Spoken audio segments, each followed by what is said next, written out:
कोमल को अपने काले रंग के लिए ससुराल वालों के ताने सुनने पड़ते थे। उसकी जेठानी प्रीति का रंग गोरा था, इसलिए सब उसकी तारीफ करते थे। प्रीति बहू, सारी साड़ियाँ बहुत सुंदर हैं और तुम तो जो भी रंग पहनोगी वही रंग तुम पर अच्छा लगेगा। तुम्हारे गोरे रंग पर तो सारे रंग खिलते हैं। तो और क्या, शशि भी तो देखने में गोरा और सुंदर है, बिल्कुल ननद जी पर गया है। माँ जी, ये मैंने साड़ी सोची थी कल शशि भैया की बारात में पहनने के लिए। अरे बहू, तुम कुछ भी पहनो, तुम्हारे काले रंग में तो सब रंग मिलकर एक से हो जाते हैं। कपड़े तो प्रीति बहू पर जचते हैं, कुछ भी पहने सबसे अलग ही लगती है। कलावती की ये बात सुनकर कोमल दुखी हो जाती है और अपने कमरे में आकर रोने लगती है। कलावती की आदत थी वो अपनी बड़ी बहू प्रीति और कोमल दोनों में ही फर्क करती थी और इस बात से कोमल हमेशा दुखी रहती थी। अगर मेरा रंग काला है, इसमें मेरी क्या गलती है? मैंने कभी भी इस घर की अच्छी बहू होने में कोई भी कसर नहीं छोड़ी। उसके बाद भी प्रीति भाभी को इतना सम्मान मिलता है और मुझे इतना नीचा दिखाया जाता है। अगले दिन सब शादी में पहुंचते हैं। प्रीति भाभी, मेरी एक हेल्प करो। सुरमा भराई की रीत के वक्त आप कोशिश करना कोमल भाभी कैमरे में ना आने पाए, नहीं तो मेरी शादी की सारी एल्बम की फोटोज और शादी की वीडियोस खराब हो जाएंगी। चिंता मत करो देवर जी, मैं उसे आपकी घोड़ी के आसपास भी नहीं फटकने दूंगी। प्रीति भाभी, वो बुआ जी ने देवर जी के लिए सुरमा भराई रस्म के लिए भेजा है, देवर जी लगवा लेते। प्रीति भाभी, मेरे लिए जरा एक गिलास पानी मंगवा देते। कोमल, जरा देवर जी के लिए एक गिलास पानी ले आओ। कोमल को पानी लेने भेजकर प्रीति बारात की भीड़ में रस्म पूरी करके सब रिश्तेदारों के साथ फोटो खिंचवाती है। इतनी देर में कोमल आ जाती है और उसकी आंखें आंसुओं से भर आती है। मेरे पैर में थोड़ा दर्द है, मैं बारात के साथ चल नहीं पाऊंगी। मैं सोच रही थी गाड़ी में बैठ जाती हूँ। कोमल अपने आंसुओं को छुपाए गाड़ी में बैठ जाती है। अब तो कोमल रोजाना इन सब बातों से बहुत दुखी रहने लगी थी। एक सुबह, माँ जी, मैं जरा बाजार होकर आती हूँ। घर से बाजार के लिए निकल तो आई हूँ, पर वापस घर जाकर दोबारा सबके ताने सुनने की अब मुझ में हिम्मत ही नहीं रह गई है। कुछ समझ नहीं आ रहा क्या करूँ। ये सामने क्या लिखा है? काले रंग से मुक्ति पाओ, गोरे होकर यहाँ से जाओ। ये कैसे हो सकता है? देखूं क्या एक बार? ये तो कोई दर्पण की दुकान दिखाई पड़ती है, हर तरफ दर्पण ही दर्पण है। आओ, माया की पोटली में सब कुछ मिलेगा। आपने वो बाहर कुछ लिखा हुआ था, क्या वो सच है? काली से गोरी कर दूंगी मैं तुम्हारी काया, नाम है मेरा माया। तुम्हें काला रंग पसंद नहीं क्या? नहीं, मुझे अपने इस रंग से बहुत प्यार है, पर मेरी सासू माँ और जेठानी मेरे काले रूप रंग का मजाक उड़ाती हैं। मैं तंग आ गई हूँ, मुझे भी सुंदर और गोरा रूप चाहिए, मेरी मदद करो।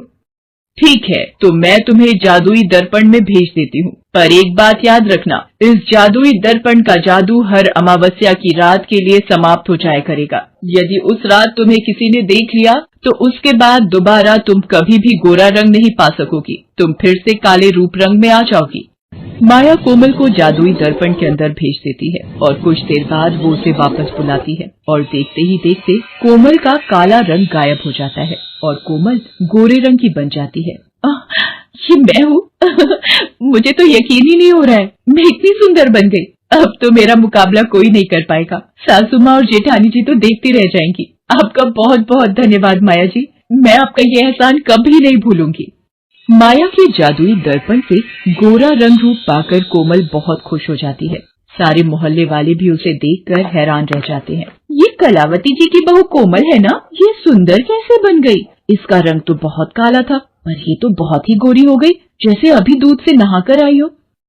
सचमुच बहन, ये तो मानो चांदी सी गोरी हो गई है, जैसे कोई चमत्कार हो गया हो। उल्टे तवे जैसी काली थी, पर इसे देखकर तो लगता है पूरे मोहल्ले में इससे सुंदर कोई है ही नहीं। नमस्ते आंटी जी, पहचाना मुझे? मैं कोमल हूँ, इतने हैरान होकर क्यों देख रहे हो? कोमल घर के अंदर जाती है। हाँ जी, किससे मिलना है? आप कौन है? ये इतनी सुंदर औरत कौन है, जरा देखो तो। माँ जी, मैं कोमल हूँ, आपने मुझे पहचाना नहीं? कोमल, तू इतनी सुंदर कैसे हो गई? और तेरा रंग गोरा कैसे हो गया? तू बाजार गई थी या दूसरे लोग से दोबारा जन्म लेकर आई है? कोमल, आखिर कौन सा चिराग का जिन्न मिल गया जिसने तुम्हारी काया ही बदल दी? आप लोगों को आम खाने से मतलब है या गुठलियां गिनने से? जब काला रंग था तब आप लोग परेशान थी, आज जब मेरा रंग गोरा हो गया है, मैं सुंदर हो गई हूँ, तब आप दोनों को परेशानी है। वैसे मैं ऑलरेडी बहुत थक गई हूँ, अब मेरा दिमाग खराब मत कीजिए। और हाँ प्रीति भाभी, जब आप पुलाव बनाओगी तो थोड़े मटर ज्यादा डाल देना। पता नहीं आजकल आपको मटर छिलने में इतना आलस क्यों आता है। माँ जी, जरा मेरी साड़ी प्रेस कर दीजिएगा, मुझे शाम को एक पार्टी में जाना है। ये कोमल बहू ही है ना? कहीं उसकी जगह कोई दूसरी तो नहीं आ गई जिसके मुंह से आवाज नहीं निकलती थी? आज तो वो 7वें आसमान पर चढ़ गई है। और ये बाहर लोगों की भीड़ क्यों लगी हुई है? क्या काम है आप सबको? मैंने सुना है आपकी बहू काली से गोरी बन गई है। हमें भी तो दिखाइए, आपकी बहू ने ऐसा कौन सा उपटन लगाया है कि कुछ ही घंटों में वो इतनी सुंदर बन गई। यहाँ कोई तमाशा नहीं लगा हुआ है, आप लोग जाइए यहाँ से। कोई इतनी हूर की परी नहीं बनाई है जो मोहल्ले वाले भी इसे देखने के लिए इतने उतावले हो रहे हैं। कौन था माँ जी? मुझे किसी की आवाज आई थी, कुछ लोग मेरे से मिलना चाहते थे। मोहल्ले वाले आए थे, तेरी सुंदरता देखना चाहते थे कि ऐसा कौन सा जादू हो गया जो तेरा काला रंग गोरा बन गया। तो कोई बात नहीं माँ जी, देखने देते। वैसे आज शहर के कुछ न्यूज चैनल मेरा इंटरव्यू लेने आ रहे हैं। मैम, अचानक आपने अपना हुलिया बदलने के बारे में कैसे सोचा? बस मैं एक ही रंग रूप से उब गई थी, इसलिए अपने आप को बदल लिया। वैसे आपके आगे और क्या प्लान है? आप मॉडलिंग वगैरह के बारे में सोच रही हैं? जी, मौका मिलेगा तो जरूर करूंगी। कोमल के बदलते हाव भाव से कलावती और प्रीति परेशान हो रही थी। सुबोध, वो मिसेस जैन के बेटे की शादी की सालगिरह है तो मुझे स्पेशल गेस्ट बुलाए हैं, आप चल रहे हो ना? अब ये महारानी पार्टियां अटेंड करे और मैं घर के काम करूं। मैं तो बहाने से मायके जाकर बैठ रही हूँ, यहाँ तो सासू माँ के साथ घर के काम कर करके पिसी जाऊंगी। अगली सुबह प्रीति अपनी माँ की बीमारी का बहाना लगाकर पति सूरज के साथ मायके चली जाती है। सुबोध को भी किसी काम से शहर से बाहर जाना था। कोमल, प्रीति भाभी भैया के साथ अपने मायके गई है। माँ घर पर अकेली है और मैं भी कल रात तक ही वापस लौटूंगा, तो तुम पीछे से माँ का ख्याल रखना। चलो अच्छा है, सुबोध भी काम से बाहर जा रहे हैं और भैया भाभी भी घर पर नहीं है। आज अमावस्या की रात है, आज मैं अपने पुराने रूप में रहूंगी। माँ जी तो जल्दी सो जाती हैं, तो उनको कुछ पता नहीं चलेगा। बस ये रात कट जाए, कल सुबह मुझे अपना सुंदर रूप दोबारा मिल जाएगा। सब लोग चले जाते हैं। कोमल रात होते ही अपने कमरे में आ जाती है। अच्छा है, माँ जी जल्दी सो गई। लगता है मेरा असली रंग वापस आ रहा है। मेरे हाथ धीरे धीरे काले हो रहे हैं। हाँ, मेरा मुंह दोबारा पहले जैसा हो चुका है। लगता है जादुई दर्पण के जादू का असर इस रात के लिए खत्म हो चुका है। मैं वापस अपने रूप में आ गई हूँ। अब सो जाती हूँ, सुबह होते ही मैं ठीक हो जाऊंगी। अरे ये तो माँ जी आवाज लगा रही है, कोई परेशानी तो नहीं है? माँ जी, माँ जी, हे भगवान, सीने में दर्द।